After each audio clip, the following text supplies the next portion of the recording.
شب عید با این روش کاشت مو کچل نشوید. تأسیس مرکز کاشت مو و لیزر با مدرک سیکل. کاشت مو برای خانم ها نتیجه‌ای ندارد. منزجر کننده ترین تصاویر از کاشت مو در مراکز غیر استاندارد. کاشت موی فله‌ای در کلینیک های مربوطه. نمای بسیار نزدیک و ترسناک از کاشت مو و پلمپ مؤسسه غیر مجاز کاشت مو توسط تعزیرات حکومتی. یک محصولی رو اخیراً معرفی کردن رو دوستانمون در فروشگاه اینترنتی 5040. حرفش هم اینه، مضمون اینه، تولد دوباره مو.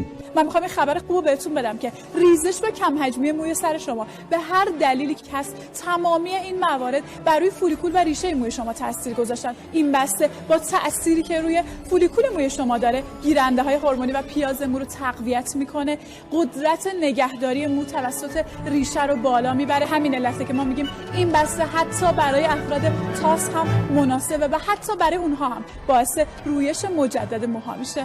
اما غیر از این مزیت، این بسته مزیت‌های دیگه‌ای هم داره که مهمترین اونها اینه که شما در روزهای ابتدایی استفاده از این بسته شاهد قطع ریزش موهاتون خواهید بود و با طی کردن یک دوره درمانی 4 ماهه از این محصول شاهد رویش مجدد موهای از دست رفته‌تون خواهید بود. نکته مهم این که شما فقط کافی یک دوره 4 ماهه از این محصول استفاده کنید و تا پایان عمر نیازی به استفاده از نه این محصول و نه هیچ محصول ضد ریزش موی دیگه‌ای نخواهید داشت. شاید اگه ریزش مو داشتم روی بالشم صبح که بیدار میشدم، الان واقعا گوشه شد میکرد ندارم. بعد یه مدت رویش میکرد مو و این تارای مو هم کلوف میشد و خیلی خوب بود. من این محصول گرفتم و ازش استفاده کردم.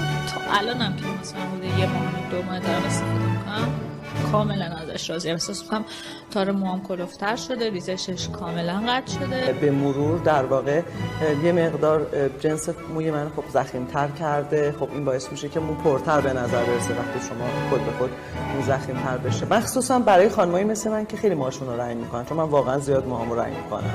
با همون 1 بار 2 بار شستشوی اول قشنگ اون کم شدن ریزش مو رو احساس کردم. بعد از یه ماه که استفاده میکردم احساس میکردم که اون قسمتی هم که ریزش داشتم اینا داره در میاد موها.